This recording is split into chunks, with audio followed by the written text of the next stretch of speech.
Hello, Barda fans! Miss Barbie Portesa special mention ni Mr. David Licauco sa event na ito. Panoorin natin ang video update na ito. Now I'm here as the best primetime drama series after a while. It was funny because like all throughout my career, like people would criticize me actor. Paano mo daw ate?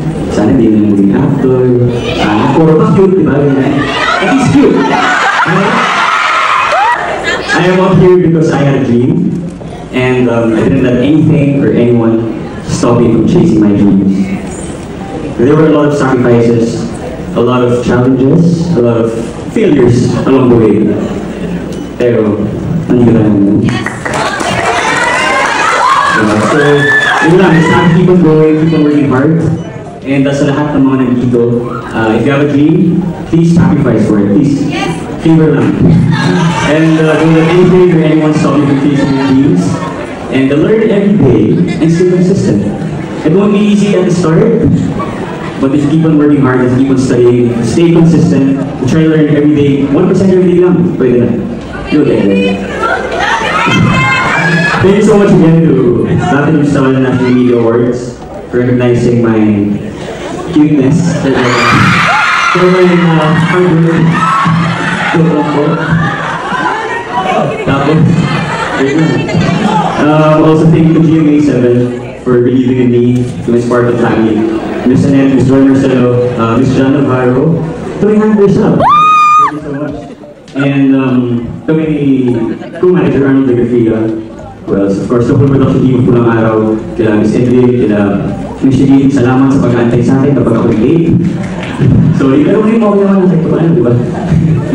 So, yun, and of course, my director, Dominic Zapata, I super appreciate you. You know, like for me, I think he is the epitome of a good leader.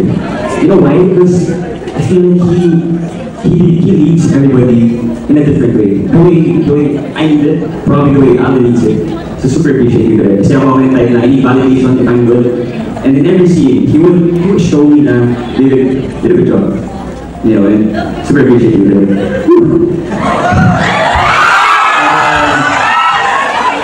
To Mrs. Suzette Cotolero, wow, thank you so much. So, ito lang, tinitext ko si Mrs. Suzette, sinasabi ko sa kanya na, Mrs. Suzette, sure ka ba sa role ko? Kasi nakakahirap eh. Pero, di ba, nagtiwala siya sa akin, kaya super thank you. And love you. And, yun lang, hindi naman siguro nila sa mga makikita. Nga pala. Sabihin natin, last but not the least, thank you to Harvey. He inspired me to become a better actor. That's true, that's true. And, sino ba? Sa lahat ng kasama ko sa Pulang Araw, Epic Zone, Shell, Alden, of course, and Sunny Lopez. Kinuha ng first scene natin dahil hindi ko, baka hindi ko kailan. Nagwagi si Mr. David Licauco bilang Best Actor in a Primetime Drama, no? Kung saan pinasalamatan niya ang lahat ng kanyang mga nakasama, director, producers, and of course hindi nga rin po kinalimutang pasalamatan si Miss Barbie Portesa na masasabi niyang isa sa mga talagang nagpupush sa kanya at nagmo-motivate para talagang galingan dun po sa craft na meron po siya ngayon. Lalo na't ilang beses po silang nagka-eksena at magkasama sa mga teleserye and sa mga movies. Kaya naman sobrang kinig na kinig ang ilang sa mga Barda fans nang mabanggit na ni Mr. David Licauco ang pangalan ni Miss Barbie Portesa. Ano naman kaya ang pakiramdam ni Barbie na isa siya sa special mention Mr. David Licauco sa kanyang speech? And of course, namataan din po si Mr. David Licauco and Barbie Portesa na magkasamang may ginagawa na bagong proyekto. So, abangan natin yan. And dahil dyan, narito naman ang ilan sa mga comment at reaction po ninyo patungkol sa ating updates. Unahin natin si Miss Petronilla Salvador. Sabi niya, hindi totoo yan. Kaya hindi sinundo ni David si Barbie dahil nag-Valentine si David at Kisen. Sino si Kisen sa isang bar at lasing na lasing silang dalawa? Wala po si David sa family niya. Nasa bar kasama si Kisen. Type ni David ang lasing ni David ang lasinggera. Nasaan po ang pruweba ninyo, Miss Petronilla Salvador, na may kasama siyang ibang girl? At sino po si Kisen? Di ko po maintindihan yung sinasabi po din niya na case na, no? Ngayon, kung hindi niyo po talaga gusto ang Barda, pwede na po kayong umalis. Sabi ni Miss Julieta Bato, nakakainis yung GMA, bakit nila ipaparehan sa iba? Dapat talaga ng GMA ang Barda. Hindi yun si Sanya kasi kahit isingit sila ni Sanya, hindi naman sikat si Sanya, never na panoorin ng Barda. Ang movie ni Sanya, sama na ugali. Ay, may mga ganong hanash.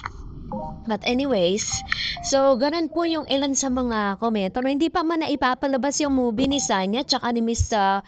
David Licauco. Parang wala nga po ako naririnig na any promotion with regards to that movie eh. And another one, sabi ni Pamela Villarmino, Varda forever, God bless and more blessings to both of you. Yan, to naman yung kanyang komento with regards to this. Umuulan po ng laping emoji, celebration, tsaka ng heart emoji. Yan, ganyan ka-excited at ganyan kasi si Miss Pamela Villarmino sa mga updates natin patungkol kay Barbie tsaka kay Mr. David Licauco, no? So sana lahat ng Barda fans ganito ka-positive. Kaso nga lang may mga lumilitaw pa rin talaga ng mga bashers eh. So, thank you so much Ma'am Shi and Miss Ardiso. Sana may project sila ni Barbie. Wait lang kami. Wow, we're all happy. Thanks sa good news. God bless. And Miss Anita Diaz, nobody else but Barda for me. Watching from Chicago. Ayan, ito naman yung kanyang komento with regards to this. So, masaya po tayong marinig ano, na may mga ganitong tagpo si Miss Barbie tsaka si Mr. David Licauco. At yun po talaga yung kaabang-abang. Ano nga ba talaga yung gagawin nilang bagong proyekto na mapapanood ng lahat? Sabi ni Miss Balano Susan, forever Barda. Ayan. So, ito naman yung kanyang comments. And Miss Rodora Crisostomo, hug na lang, balikan. Wag na yan. Wag nang balikan ang nakaraan at wag nang sulyapan pa kasi yan ang makakasira sa Barda. Ibig kong sabihin, kung tapos na yung relationship ng bawat isa, okay na yon, move on na lang. Kasi parang naghahabol pa yung mga ex nila like Kisen to David ang nakita daw na magkasama sa isang bar. Dapat maging totoo na lang talaga sila. Kung friend lang sila, maybe okay lang, pero sana I wish na sila magkatuluyan. Sa endgame kasi love na love namin sa Barda, kaya sana tigilan na nila kakaba siya Barda. Sa bagay kasi sikat sila, kaya sila ginagawa ng issue. So, support lang tayo mga ka-Barda Nation. Still love you forever pa din Barda. Actually po, ang katotohanan niyan is talagang malalim na po ang pagkakaibigan ni Barbie Fortesa at ni Mr. David Licauco. At meron nga po tayong kasabihan, diba, that friendship is the best foundation of any relationship, lalo na parehas po nilang dineklara sa publiko that they are single, that they are both single, diba? Yun po yun. And sabi ni Miss Pamela Villarmino, sabi niya, hindi po totoo yan. Meron pong basher na ginawa ng Asia si David. Chilang po tayo at magsasalita rin ng Barda. Hayaan natin yung mga inggit sa Barda. Lalo na ngayon, bash sila ng bash kay Barbie. Pero ang daming blessing na natatanggap. O, diba? Sabi naman po ni Miss Religious Potot, sabi niya, daming ang blessing na natatanggap Barbie kahit anong paninira nila kay Barbie. Yan. So, ganun po talaga. Hindi may iiwasan yun.